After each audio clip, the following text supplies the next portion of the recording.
Bhavani, క్షమించి a lot really I'm so sorry, క్షమించండి. ఆలస్యమైంది. గురూజీతో అక్కడ ఎక్కువసేపు ఉండడం వల్ల ఆలస్యమైంది. మీకు ఎన్నో ప్రోగ్రాంలు ఉంటాయి, తప్పుగా భావించకండి. First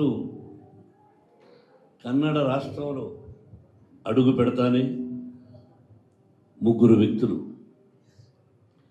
the great Kannada Kanteerava Rajkumar గారు, వారికి నాకు పరిచయం ఉంది. అలాగే అనుక్షణం నా గుండెల్లో ఉండి ఒక రోజుకు ఒక్కసారి తలుచుకుంటూ కంట్లో నీళ్ళు వస్తాయి నాకు, ది గ్రేట్ ఫ్రెండ్ అంబరీష్. ఎప్పుడు ఎక్కడున్నావురా అంబరీష్, ఎక్కడున్నావు అంటే ఇప్పుడు సుమలతకు జన్మించాడు అంబరీష్. వాడు మళ్ళీ వచ్చాడు, మళ్ళీ ఈ కేమ్ నావు. అలాగే విష్ణువర్ధన్ గారు, వాట్ ఏ మ్యాన్ హీ. మ్యారేజెస్కి ఎప్పుడైనా రమ్మంటే 3 days ముందుగా భారత్ గారు వాళ్ళు ట్రైన్లో వచ్చారు హైదరాబాద్. నన్ను ఎప్పుడు జాక్ ఫ్రూట్ అని పిలుస్తాడు. పిల్లలు ట్రైనింగ్ వెళుతున్నారు, యాక్టింగ్. ఎందుకండి మీ దగ్గరే ట్రైనింగ్ మోహన్ బాబు గారు?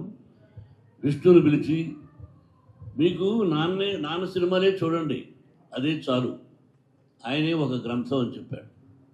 ఆ ముగ్గురు వ్యక్తులు ఎప్పుడూ గుర్తుంటారు. ఆ తర్వాత నాకు అత్యంత ఆత్మీయుడు రాక్లైన్ వెంకటేష్. అంబరీషు ద్వారా పరిచయం. ఆ రోజు నుంచి కూడా అన్న అని పిలుస్తాడు, నేను తమ్ముడు అంటాను. చాలా సంతోషం మిమ్మల్ని కలిసినందుకు. ఈ సినిమాల గురించి ఎక్కువ నేను చెప్పకూడదు, ఇప్పుడు చెప్పను. సినిమా తీసాం, ప్రజల ఆశీస్సులు, దీని గురించి విష్ణువర్ధన్ బాబు చెప్పాలి. ఎందుకంటే దాన్ని కథ మూలం ఎప్పుడు ఎక్కడ ఏమిటి అన్నది అన్నీ తిరగేసి చేసినటువంటి సినిమా. మహానుభావులు కన్నడ రాజకుమార్ గారు తెలుగులో తీసి సిల్వర్ జూబ్లీ కూడా ఆడింది, black and white. Now regarding this picture, Kannappa, my son Vishnuvardhan Babu you speaking, going to speak. Thank you so much, sir. Thank you. Vishnu Manchu, sir, over to you. అందరికీ నమస్కారం. సారీ లేట్ అయింది. ఈరోజు పోయినసారి వచ్చినప్పుడు మీ అందరితో interact అయ్యాను, అందరితోనూ మాట్లాడాను. Today is a very auspicious day for all of us. క్షమించాలి, సారీ. విష్ణువర్ధన్ జ్ఞాపకార్థం, నా స్నేహితుడు అంబరీష్ జ్ఞాపకార్థం సుమలత గారు, అలాగే భారత గారు జస్ట్ ఒక ఫోన్ చేశారు రావాలి అని. ఈవినింగ్ రాక్లైన్ వెంకటేష్ మిస్టేక్ భారత గారికి చెప్పకపోవడం, 3:30కి ఫోన్ చేసి అమ్మ మీరు ఎక్కడున్నారని వెతుకు వచ్చేసి నేను చెప్పాడు. That Rockline mistake, not my mistake అమ్మ. Once again thanks for both of ఇద్దరికి. ఈరోజు Lord Shiva song we have launched with the blessings of Puja Shri Gurudev Shri Ravi Shankar Jito. He was gracious enough to accept when we requested him to launch the song on Lord Shiva. So today we launched it to the world through 3 Series audio company. I hope and pray all of them like the song. April 25th, the movie is releasing, and I'll be coming back again. There are a lot of events planned in Karnataka because we are, through Rockline Venkatesh Garu, we are planning a very large release in Kannada language also. And I hope and pray I have the blessings of all Kannadigas.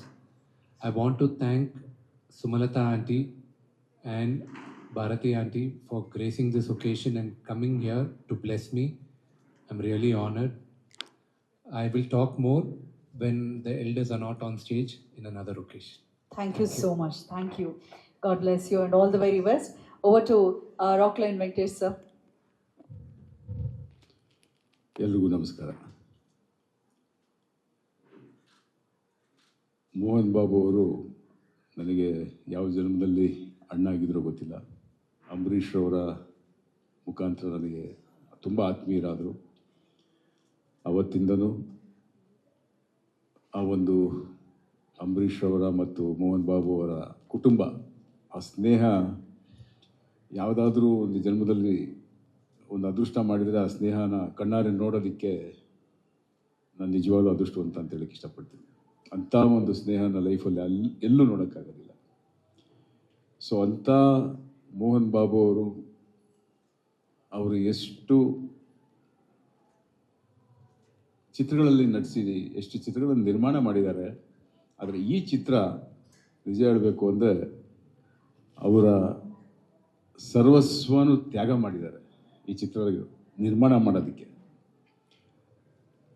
ಯಾಕೆ ಹೇಳ್ತಾ ಇದ್ದೀನಿ ಅಂದರೆ ಈ ಚಿತ್ರ ನಾನು ನೋಡಿದ್ದೀನಿ, ಹಾಗಾಗಿ ಅಷ್ಟು ಸಂತೋಷ ಆಯಿತು ನನಗೆ ಈ ಚಿತ್ರ ನೋಡಿ. ಈಗ ಎಷ್ಟು ಜನ ನಾವು ನಮ್ಮ ಮಾಧ್ಯಮದ ಮಿತ್ರರು ಅಲ್ಲಿ ಹಾಡು ಮತ್ತು ಟ್ರೈಲರ್ನ ನೋಡಿದ್ರೆ ಗೊತ್ತಿಲ್ಲ, ಪ್ರತಿಯೊಬ್ಬರು ಖುಷಿಪಟ್ಟು ಎಲ್ಲ ಎಷ್ಟು ಚೆನ್ನಾಗಿದೆ ಸಾಂಗು ಅಂತ ಅವರವರ ಅಭಿಪ್ರಾಯನ ವ್ಯಕ್ತಪಡಿಸ್ತಾ ಇದ್ರು. ಎಲ್ಲದಕ್ಕಿಂತ ಮುಖ್ಯವಾಗಿ ತುಂಬ ತುಂಬ ಅಪರೂಪ ಗುರುದೇವ್ ಅವರು ಈ ಥರ ಚಿತ್ರಗಳನ್ನು ಹಾಡುಗಳನ್ನು ನೋಡೋದು. ಗುರುದೇವ್ ಆ ಸಾಂಗ್ನ ನೋಡಿ, ಆ ಹಾಡುಗಳನ್ನು ನೋಡಿ, ಆ ದೃಶ್ಯಗಳನ್ನು ನೋಡಿ ತುಂಬ ತುಂಬ ಮೆಚ್ಚಿ ಮೋಹನ್ ಬಾಬು ಅವರಿಗೆ ಮತ್ತು ವಿಷ್ಣುವರ್ಧನ್ ಅವರಿಗೆ, ನಮ್ಮ ವಿಷ್ಣು ಮಂಚು ಅವರಿಗೆ ಕಣ್ಣಪ್ಪ ಚಿತ್ರ ದೊಡ್ಡ ಯಶಸ್ವಿ ಆಗಲಿ ಅಂತೇಳಿ ಅವರು ಮನಸಾರೆ ಆಶೀರ್ವಾದ ಮಾಡಿದ್ದಾರೆ. ತುಂಬ ಸಂತೋಷ ಆಯಿತು. ಈ ಚಿತ್ರದ ಆಡಿಯೋ ರಿಲೀಸ್ ಇವತ್ತು ಇಲ್ಲಿ ಲಾಂಚ್ ಮಾಡಬೇಕು ಅನ್ನೋದು ಒಂದಂಥ ದೊಡ್ಡ ಪ್ಲ್ಯಾನಿಂಗ್ ಏನಲ್ಲ. ಸಡನ್ನಾಗಿ ಏನೋ ಮಾತಾಡ್ತಾ ಗುರುದೇವ್ ಪರ್ಮಿಷನ್ ಕೊಟ್ಟರು, ಬನ್ನಿ ಅಂತ ಹೇಳಿದ್ರು, ಬಂದರು. ಇಲ್ಲಿ ನೋಡಿದ್ರೆ ಅದ್ಭುತನೇ ಆಗೋಯ್ತು. ಇಲ್ಲಿ ಈ ಅದ್ಭುತ ನಿಜ ಹೇಳಬೇಕು ಅಂದರೆ ನನಗೆ ಕಾಟೇರ ಚಿತ್ರದಲ್ಲಾದಂಥ ಒಂದು ಅನುಭವದ ಅದ್ಭುತ ಅಂತ ಒಂದು ದೃಶ್ಯ ಮತ್ತು ಘಟನೆಗಳು ಇಲ್ಲಿ ನಡೀತು. ನನಗೆ ಅವತ್ತು ಎಕ್ಸ್ಪೆಕ್ಟ್ ಮಾಡಿರೋ ನಾನು ಕಾಟೇರ ಚಿತ್ರದ ಮುಹೂರ್ತ ಇಲ್ಲಿ ಮಾಡ್ತೀನಿ, ಇಲ್ಲ ಕಾಟೇರ ಚಿತ್ರದ ಚಿತ್ರೀಕರಣ ನಮ್ಮ ಗುರುದೇವ ಅವರ ಆಶೀರ್ವಾದದಿಂದ ಅವ್ರ ಜಾಗದಲ್ಲಿ ನಾನು ಚಿತ್ರೀಕರಣ ಮಾಡ್ತೀನಿ ಅಂತ ನಾನು ಎಕ್ಸ್ಪೆಕ್ಟ್ ಮಾಡಿರಲಿಲ್ಲ. ಯಾವುದೋ ಸಂದರ್ಭದಲ್ಲಿ ಈ ಕಡೆ ಹೋಗ್ತಾ ಇದ್ದಾಗ ಇಲ್ಲಿದ್ದಾರೆ ಗುರುದೇವ್ ಇದ್ದಾರೆ ಅಂದರೆ ಅವ್ರ ಆಶೀರ್ವಾದ ತಗೊಳ್ಳೋಣ ಅಂತ ಬಂದೆ. ನಾನಿಲ್ಲಿ ಬಂದಾಗ ನನಗೆ ಯಾವ ಚಿತ್ರ ಮಾಡ್ತಾ ಇದ್ದೀರಾ ಅಂತ ಆಶೀರ್ವಾದ ಮಾಡಿ ಕೇಳಿದಾಗ ಈ ಥರ ಒಂದು ಚಿತ್ರ ಮಾಡ್ತಾ ಇದ್ದೀನಿ, ಜಾಗ ಹುಡುಕ್ತಾ ಇದ್ದೆ ಗುರುದೇವ್, ಅದಕ್ಕೆ ಈ ಕಡೆ ನೀವು ಇದ್ದೀರ ಅಂದರೆ ಏನು ಜಾಗ ಬೇಕು ನಿಮಗೆ? 15 ಎಕರೆ ಜಾಗ ಬೇಕಾಗಿತ್ತು, ನಮ್ಮದೇ ತಗೊಳ್ಳಿ ಮಾಡಿ ಇಲ್ಲಿ ಅಂತ ಹೇಳೋದು. ಸೊ ಹಾಗಾಗಿ ಜಾಗ ಕೊಟ್ಟರು. ಜಾಗ ಕೊಟ್ಟ ಮೇಲೆ ನಾನು ಇಲ್ಲಿ ಸೆಟ್ ಹಾಕೋದಕ್ಕೆ ಅಂತ ಹುಡುಕಾಡ್ತಾ ಇದ್ದಾಗ ಪೂಜೆ ಮಾಡೋವಂಥ ಒಂದು ಸಂದರ್ಭ ನನಗೆ ಅಲ್ಲಿ ಆ ಗುರುಕುಲದಲ್ಲಿ ತುಂಬ ಆ ವೈಬ್ರೇಷನ್ ನನಗೆ ಇಷ್ಟ ಆಯಿತು. ಕೇಳಿದೆ ನಾನು ಅಲ್ಲಿ ಇಲ್ಲಿ ಪೂಜೆ ಮಾಡಿ ನಾನೇ ಬರ್ತೀನಿ, ಬನ್ನಿ ನೀವು ಪೂಜೆ ಮಾಡಿಕೊಡ್ತೀನಿ ಅದು. ಪಾಪ ಬಂದು ನಿಂತು ಕಾಟೇರ ಚಿತ್ರದ ಮುಹೂರ್ತ ಅಲ್ಲೇ ಮಾಡಿಕೊಟ್ರು. ಅದನ್ನು ನಾನು ಎಕ್ಸ್ಪೆಕ್ಟ್ ಮಾಡಲಿಲ್ಲ. ಇವತ್ತು ಅದೇ ಥರ ನಾನು ಅನ್ಕೋತಾ ಇದ್ದೆ ಇಲ್ಲಿ ಬರ್ತಾ ಇದ್ದೀವಿ ಆಡಿಯೋ ಲಾಂಚಿಗೆ ಅಂತ. ಬಟ್ ಅವರೇ ಇಲ್ಲಿ ಬಂದು ಅದೇ ಜಾಗದಲ್ಲಿ ಸ್ವಾಮಿ ಗಣೇಶ ಮತ್ತು ಲಕ್ಷ್ಮೀ ವೆಂಕಟೇಶ್ವರ ಮತ್ತು ಅಮ್ಮನವರ ಆಶೀರ್ವಾದನ ಅದೇ ಜಾಗದಲ್ಲಿ ಪೂಜೆ ಮಾಡೋಂಥ ಯೋಗ ಈ ಚಿತ್ರಕ್ಕೆ ಸಿಕ್ಕಿದೆ ಅಂದರೆ ಆ ಭಗವಂತನ ಆಶೀರ್ವಾದ ಎಲ್ಲೋ ಕರೆದು ಇವ್ರನ್ನ ಆಶೀರ್ವಾದ ಮಾಡಿದ್ದಾರೆ ಅನ್ನೋ ನಂಬಿಕೆ ನನಗಿದೆ. ಯಾಕೆ ಅಂದರೆ ನನಗಾದಂಥ ಅನುಭವನ ನಾನು ನಿಮ್ಮಲ್ಲಿ ಹೇಳ್ಕೊತಾ ಇದ್ದೀನಿ ಅಷ್ಟೇ. Thank you sir. ಸೊ ಇಷ್ಟು ಕಷ್ಟಪಟ್ಟು ಒಂದು ಮಾಡಿರೋವಂಥ ಚಿತ್ರ ಈ ತಿಂಗಳ ಅಂದರೆ ಏಪ್ರಿಲ್ 25ಕ್ಕೆ ಬಿಡುಗಡೆ ಮಾಡ್ತಾ ಇರೋದ್ರಿಂದ ಈ ಚಿತ್ರದ ಕರ್ನಾಟಕದ ನನಗೆ ಅಣ್ಣ ನೀನೇ ಡಿಸ್ಟ್ರಿಬ್ಯೂಷನ್ ಮಾಡಬೇಕು ಈ ಚಿತ್ರನ ಅಂದಾಗ ನನ್ನ ಸಂತೋಷ ಒಪ್ಕೊಂಡು ಈ ಚಿತ್ರನ ಡಿಸ್ಟ್ರಿಬ್ಯೂಷನ್ ಮಾಡ್ತಾ ಇದ್ದೀನಿ. ಹಾಗೆ ಇಡೀ ಕರ್ನಾಟಕದ ಚಿತ್ರ ಪ್ರೇಮಿಗಳು ಮತ್ತು ಎಲ್ಲ ಪ್ರೇಕ್ಷಕರು ಈ ಚಿತ್ರಕ್ಕೆ ಆಶೀರ್ವಾದ ಮಾಡಬೇಕು. ಹಾಗೆ ಮಾಧ್ಯಮದ ಮಿತ್ರರು ಈ ಚಿತ್ರಕ್ಕೆ ನೀವೆಲ್ಲರೂ ಬೆನ್ನೆಲುಬಾಗಿ ನಿಂತ್ಕೊಂಡು ಈ ಚಿತ್ರಕ್ಕೆ ಸಪೋರ್ಟ್ ಮಾಡಬೇಕು ಅಂತ ಈ ಸಂದರ್ಭ ನಾನು ಕೇಳ್ಕೊತೀನಿ. ನಮಸ್ಕಾರ. Thank you so much. Yes sir. My dear friends, because of you only I have forgotten some points. The important point is the great Shri Shri Ravishankar Gurudev garu. I love him, I like him, I see him in his face, in his heart, Lord Shiva. It is not exaggeration for me, it is a truth. ఆయన చూస్తే ఒక పరమేశ్వరుడిని చూసినట్టు అనిపిస్తుంది నాకు, నా ఒక భావం. యాక్చువల్గా నేను ఎవరిని సహజంగా నమ్మను. అటువంటిది నా మిత్రుడు రజనీకాంత్ ఒకసారి రమ్మన్నాడు ఇక్కడ. అయిపోయింది 2 years. రే రారా అని ఇక్కడ ఉన్నాను అన్నాడు. ఎక్కడ రా అన్న? రవిశంకర్ గురుదేవ్ గారి దగ్గర రా అన్న. నాకు ఆయన గురించి విన్నాను కానీ ఏంటి రా అన్న. నువ్వు రారా అన్న. I came here and from that day I became a servant for Shri Ravishankar Gurudev. ఆయనకు నేను ఫోన్ చేసి, గురుదేవ్ వాళ్ళ సెక్రటరీస్కి, నా ఇలాగా కన్నప్ప రిలీజ్ చేయాలి, టీచర్ గారు మనకు ఆడియో లాంచ్ అదే ఇలా చెయ్యాలని చెప్తే, no another word, he accepted. ఎప్పుడు వస్తారు మోహన్ బాబు గారు, రండి, ఇది మన సినిమా అని ఆయన చూసి ఎలా ఆశీర్వదించాడో నా బిడ్డను మీరు రేపే సినిమా చూసినప్పుడు తెలుస్తుంది. అటువంటి గురుదేవ్ గారి పాదపద్మాలకు నేను హృదయపూర్వకంగా నమస్కరిస్తూ, ఎల్లప్పుడూ ఆ పరమేశ్వరుడి ఆశీస్సులు, ఆ గురుదేవ్ గారి ఆశీస్సులు మనందరికీ ఉండాలని మనసా వాచా కోరుకుంటున్నాను. Thank you very much. Thank you so much sir. ಇನ್ನು ಭಾರತಿ ವಿಷ್ಣುವರ್ಧನ್ ರವರು ಪ್ರೀತಿಯ ಕರೆಗೆ ಹೋಗೊಟ್ಟು ಆಗಮಿಸಿದ್ದಾರೆ. ಒಂದೆರಡು ಮಾತು. ಎಲ್ರಿಗೂ ನಮಸ್ಕಾರ. ಈ ಒಂದು ಒಳ್ಳೆ ದಿನ ಎಲ್ಲಿ ಮಿಸ್ ಮಾಡ್ಕೊಂಡ್ಬಿಡ್ತೀನೋ ಅಂತ ನನಗೆ ಅನ್ನಿಸ್ತು. ಯಾಕೆಂದರೆ ಮೋಹನ್ ಬಾಬು ಅವರು ಫೋನ್ ಮಾಡಿದಾಗ 8ನೇ ತಾರೀಕು ಇರ್ತೀರಾ ಅಂದರು. ಹ್ಞೂ ಅಂದೆ. ಯಾವ 8ನೇ ತಾರೀಕು ಅಂತ ಹೇಳಿಲ್ಲ, ನಾನು ನೆಕ್ಸ್ಟ್ ಮಂತ್ ಅಂದ್ಕೊಂಡೆ.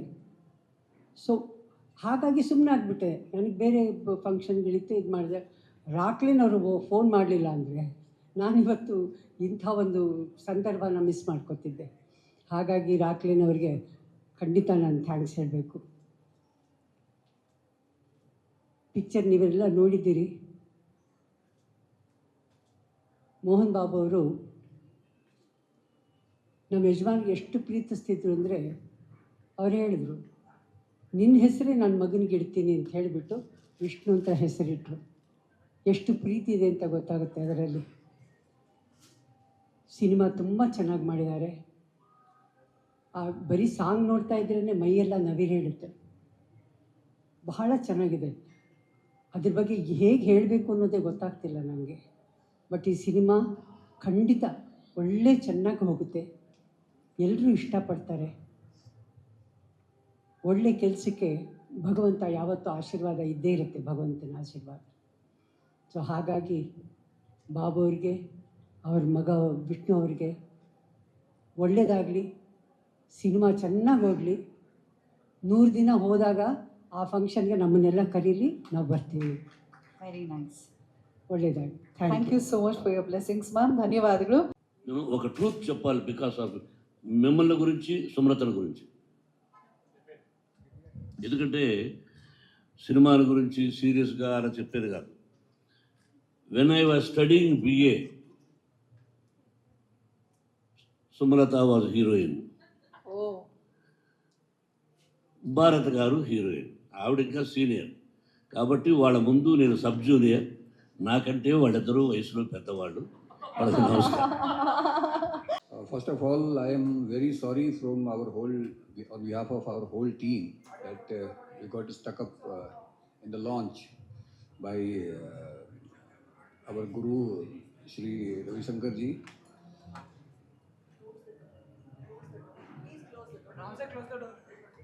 So please close the door. So So please accept don't our, close mine. Start. please accept our apologies for being late here. As you know that today we launched our first single song that is based on Lord Shiva. Our movie has 3 or 4 devotional songs small or long. One of them, this is the most powerful song that we launched here. This is one of the sacred places in our country, and we are blessed to launch the song here. And now I think it's all over on internet. You must have seen that. So I would love to hear your feedback also, that how you like the song. Other questions you have already asked in last press conference. I can recognize most of you. So welcome all of you. And if you have any question regarding that, I'm here to answer. Very sorry हम इतना late हो गए क्योंकि कुछ पर चल रहा था प्रोग्राम और बेंगलोर में आके मुझे बहुत खुशी हुई कि मुझे मालूम है कि बेंगलोर में जो मेरा महाभारत था इस लैंग्वेज में काफ़ी लोग आप लोगों ने पसंद किया और ख़ास तौर पर मेरे किरदार को बहुत पसंद किया था। और इस मूवी कन्नप्पा में मैं कालमुख का करेक्टर प्ले कर रहा हूँ और वो भी बड़ा सिमिलर करेक्टर है। और अभी आप बात कर ही रहे थे और सर भी आ गए, मोहन बाबू सर और विष्णु सर आ गए हैं। तो आप जस्ट पूछ रहे थे कि हीरो कहाँ पर है, तो आ गए वो। तो क्या लगता है आपको, नेगेटिव पॉजिटिव क्या लगता है आपको? नेगेटिव कालमुख प्लेस। అందరికీ నమస్కారం, ಎಲ್ಲರಿಗೂ ನಮಸ್ಕಾರ. ಯಾವತ್ತು ಬ್ಯಾಂಗ್ಳೂರು ಬರೋದು ತುಂಬ ಖುಷಿಯಾದ ವಿಷಯ. ಇವತ್ತು ತಿರುಗಿ ನಮ್ಮ ಶ್ರೀ ಮೋಹನ್ ಬಾಬು ಅವ್ರ ಮೂಲಕ ಇಲ್ಲಿ ಪೂಜ್ಯ ಗುರುದೇವ್ ಅವರ ಆಶ್ರಮದಲ್ಲಿ ಇಲ್ಲಿ ನಾವು ನಿಮ್ಮೆಲ್ಲರ ಜೊತೆ ಭೇಟಿಯಾಗೋದು ಒಂದು ದೈವಿಕ ಸಮಯವಾದ ಸಂದರ್ಭ ಇದು. ಯಾಕಂತಂದರೆ ಇವತ್ತು ಸೋಮವಾರ ಪಿಕ್ಚರ್ ತೆಗೆದಿರೋದು ಶಿವನ ಮೇಲೆ ಸ್ವಾಮೀಜಿಯವರ ಸಮಕ್ಷದಲ್ಲಿ ಅವರು ಇದರಲ್ಲಿ ಹಾಡು ಬಿಡುಗಡೆ ಆಯಿತು. ಆಮೇಲೆ ಈ ಪಿಕ್ಚರ್ನ ಎಲ್ಲ ಹಾಡಿನಲ್ಲೂ ಮೊದಲನೇ ಸಾಂಗ್ ರಿಲೀಸ್ ಆಗೋದು. ಸೊ ಒಳ್ಳೆ ಆನಂತರ ದೇವರಲ್ಲಿ ಹನೆಯಲ್ಲಿ ನಿಂತ್ಕೊಂಡು ಇವತ್ತು ಗುರೂಜಿ ಕೈನಲ್ಲಿ ಈ ಹಾಡು ಬಿಡುಗಡೆ ಮಾಡಿಸಿದ್ರು. ತುಂಬ ಎಲ್ಲರಿಗೂ ಒಂದು ಗೂಸ್ ಬಂಪ್ಸ್ ವ್ಯವಹಾರ, ಎಲ್ಲ ಹಾಡು ನೋಡಿದ್ಕೊಳ್ಳೆ ಎಲ್ಲನೂ. ಆಮೇಲೆ ಸ್ವಲ್ಪ ಮೇಕಿಂಗೂ ತೋರಿಸಿದ್ದಾರೆ ಮೋಹನ್ ಬಾಬು ಸರ್. ಸೊ ಒಂದು 4-5 ವರ್ಷದಿಂದ ಆ್ಯಕ್ಚುಲಿ ಇದು ವಿಷ್ಣು ಬಾಬು ಅವರ ಕನಸು. ತುಂಬ ವರ್ಷಗಳಿಂದ ಅವರು ಇದನ್ನು ಮನಸ್ಸಲ್ಲಿ ಇಟ್ಕೊಂಡು ಇದಕ್ಕಾಗಿ ಕಠೋರ ಪರಿಶ್ರಮೆ ಅವ್ರದ್ದು. ತುಂಬ ಕೆಲಸ ಮಾಡಿಕೊಂಡು ಪ್ಯಾನ್ ಇಂಡಿಯಾ ಇದರಲ್ಲಿ ಅವ್ರನ್ನ ಇದನ್ನು ಫಿಲ್ಮ್ನ ಇದು ಮಾಡಬೇಕಂತ ಅದೇ ಥರ ಏನಂತಾರೆ ಟೆಕ್ನಿಷಿಯನ್ಸ್ನ ಎಲ್ಲ ಆರ್ಟಿಸ್ಟ್ಗಳನ್ನು ಆಯ್ಕೆ ಮಾಡಿಕೊಂಡು ತುಂಬ ಶ್ರಮದಿಂದ ಈ ಒಂದು ಫಿಲ್ಮನ್ನು ನಮ್ಮ ಕಣ್ಮುಂದಿಗೆ ತಗೊಂಬರಲಿದ್ದಾರೆ. ಸೊ ಈಗ ಇವತ್ತಿನ ಸಾಂಗು ನನಗಂತೂ ಇವತ್ತು ಈ ಫಿಲ್ಮಲ್ಲಿ ಒಂದೇ ಸಾಂಗ್ ನಾನು ಬರೆದಿದ್ದೀನಿ. ಅದು ಏನಂತಂದರೆ, ಕನ್ನಪ್ಪ ನಾಸ್ತಿಕ, ಅವನು ಶಿವನ ಏನಂತಾರೆ ಅವನ ಅನುಗ್ರಹ ಮೇಲೆ ಬಂದ್ಬಿಟ್ಟು ಶಿವನಂದರೆ ಏನಂತ ಅವನು ಅರ್ಥಕೊಂಡದ ಮೇಲೆ ಅವ್ರ ಮನಸ್ಸಲ್ಲಿ ಬರುವಂಥ ಟ್ರಾನ್ಸ್ಫಾರ್ಮೇಷನ್ಗಾಗಿ ಅದನ್ನೆಲ್ಲ ಇದು ಮಾಡುವಂಥ ಒಂದು ಒಳ್ಳೆಯ ಸಂದರ್ಭ. ಆ್ಯಕ್ಚುಲಿ ಇವತ್ತಿನ ಸಂದರ್ಭದಲ್ಲಿ ಒಂದು ಪಲ್ಲವಿ ಒಂದು ಚರಣ ಮಾತ್ರ ಇಟ್ಕೊಂಡು ಹಾಡುಗಳು ರಿಲೀಸ್ ಆಗುವಂಥ ಒಂದು ಸಂದರ್ಭದಲ್ಲಿ ನಾನು ಬರೆದಿರುವಂಥ 3 ಚರಣಗಳನ್ನು ಇದನ್ನು ರೆಕಾರ್ಡ್ ಮಾಡಿಬಿಟ್ಟು ಹಾಡಲ್ಲಿ ಬಳಸಿದ್ದಾರೆ. ತುಂಬ ನಾನು చాలా అదృష్టవంతుడిని నేను ఇవాళ. ముందు గణపతి దగ్గర పాట వినిపించి, ఆ తర్వాత శివుడి దగ్గర పాట వినిపించి, తర్వాత స్వామి చేతుల ద్వారా విడుదల చేయటం. ఇంత మాట్లాడదాం అనుకోలేదు, నాకు పాడదాం అనిపించింది. తెలివి కన్ను తెరుసుకుందయ్యా, తెలివి కన్ను తెరుసుకుందయ్యా, శివలింగమయ్య మనసు నిన్ను తెలుసుకుందయ్యా, మాయగంతలు తీయ. తెలివి కన్ను, జ్ఞాననేత్రం అంటాం కదా, తెలివి కన్ను తెరుసుకుందయ్యా, శివలింగమయ్య మనసు నిన్ను తెలుసుకుందయ్యా, మాయగంతలు తీయ. మన్ను మిన్ను కానరాక జరిగిపోయే పాత బతుకు, ఉన్న నిన్ను లెవ్వనుకుంట మిడిసి పడితే నింతవరకు. నీ దయని బూదిగా పుయ్యర నా ఒంటికి, నీ దయని బూదిగా పుయ్యర నా ఒంటికి, నన్నింకొక నందిగా ముడెయ్యి నీ ఘాటికి, ఏ జనుమ పుణ్యము నిన్ను చేరుకుంటిరా శివ శివ. ఇంత మంచి పాటని నా ద్వారా రాయించుకున్నందుకు నిజంగా మోహన్ బాబు గారి ఫ్యామిలీకి చాలా కృతజ్ఞుడిని. నా బిగినింగ్ నుంచి ఈ ఇండస్ట్రీకి వచ్చి 20 ఏళ్ళు అయింది, కానీ మొదటి సంవత్సరంలోనే వాళ్ళకి పాటలు రాశాను. ఎప్పుడు కనబడ్డా కానీ బాగున్నావా, చక్కగా పలకరిస్తారు, ఒక ఫ్యామిలీ మెంబర్లాగా చూసుకుంటారు.